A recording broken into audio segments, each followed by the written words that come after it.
So there's this meme out there that I've seen that says Jesus' real miracle was having 12 friends in his 30s, 12 close friends in his 30s.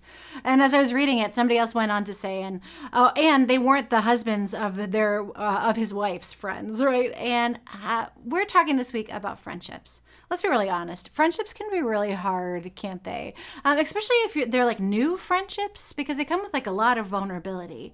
And so today I want to talk a little bit why I think that friendship is hard, and then some actual really practical strategies to deepen the friendships that you have.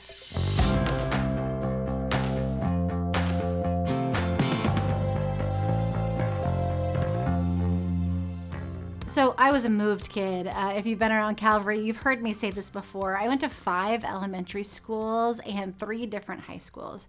And even moving here to Alexandria, I just moved here about 4 years ago. And I'll be honest, it's been hard to find my people. It's been hard to make friendships. It's like everyone here in Alexandria knows somebody from high school that they grew up with, or they went to college in, and I never even lived in this part of the country before. Just a few months ago, I was talking to this woman who had a similar experience, and she moved kind of right before the pandemic, just like I did.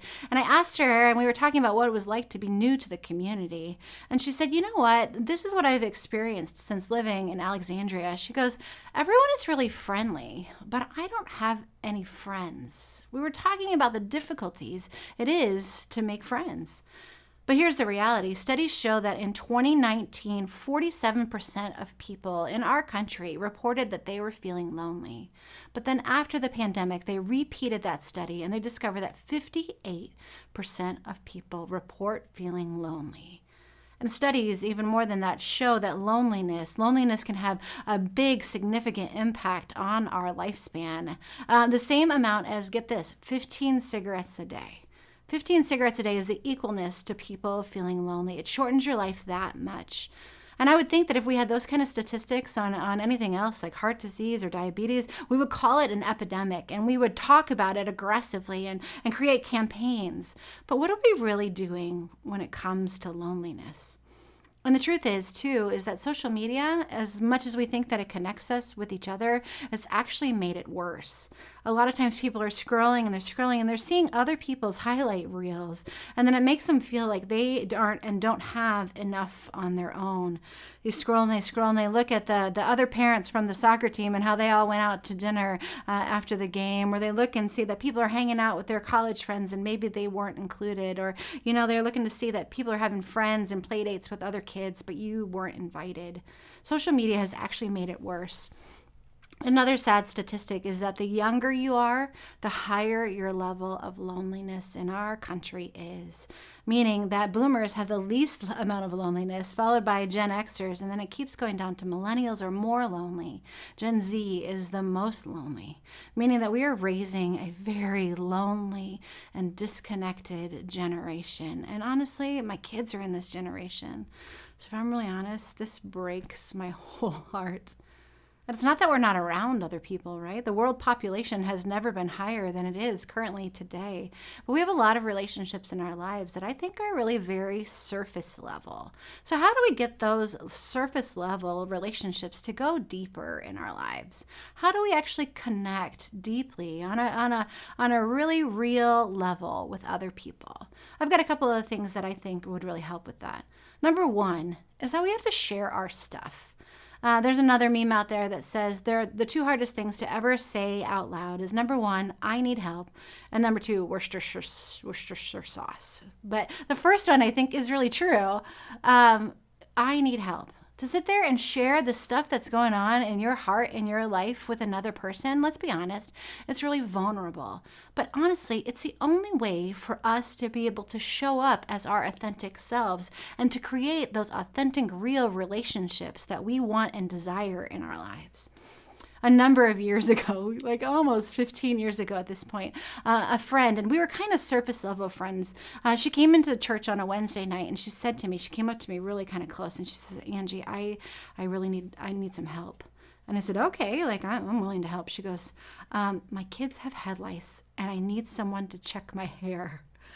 And it was gross, but I was honestly so very thankful that she chose me. I was kind of honored that she thought of us as good enough friends for me to go check her head for head lice. And so we snuck into the women's bathroom. We made our way into the accessible stall, and then she got on her knees and I picked through her hair. And we laughed so much about it. Thank God there was no head lice in her hair, because I don't know what I would have done there.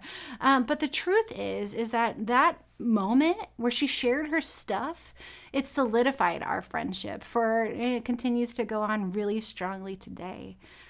It's during the hard times when relationships are really built. So I want to encourage you to share your stuff, to ask for help, show up with somebody that you feel like you could maybe try to be vulnerable or brave with. Let them know what's going on in your heart. Number 1, share your stuff. Number 2, show up. We need to be in proximity to other people. And I think this is especially true in our lives. When I go visit some of our older residence facilities or places where our older friends live here in town, as a role as a pastor, they show up for each other. They go knock on the door and walk right in and have a cup of coffee at 8:30 in the morning. But when I think about my generation, how often do we just show up and be physically present with another person without some kind of agenda? My friend Erica is really, really good at this. When my mom was dying, I had come back from Mayo Clinic, and I picked up my daughter Skylar to take her to swimming lessons. And as I'm sitting there at swimming lessons, I'm like distraught and exhausted, knowing that my mom's in the hospital in Rochester, and I'm trying to be there and cheer my little girl on in her swimming lessons. And Erica shows up, like right there, with 2 cups of coffee, right at swimming lessons at the YMCA. And I was like, well, what are you doing? Like, are your kids in swimming lessons? And she said, no, Ange, I came here because I knew that you were at swimming lessons. I showed up for you.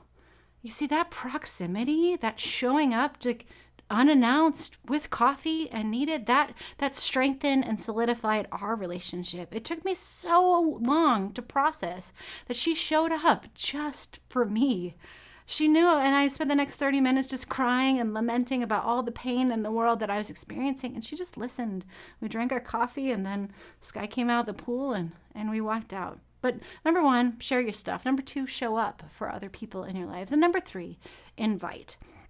I think we've gotten poor in our culture at inviting people to come be in our space. We wait so often about waiting to be invited. We desire that needing to be invited, but the truth is that if everybody's just waiting to be invited, then who's doing the inviting?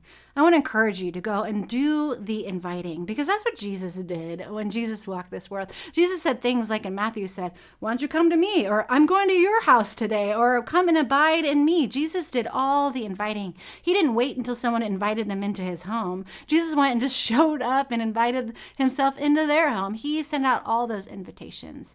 You see, we believe in a God where all are welcome, all are invited, and that what if we lived in a world where no one got to be lonely because we experienced and did that inviting so well? So here's your things. Give it a try. Number 1, share your stuff. Number 2, show up. And number 3, invite someone. Hey, have a great day.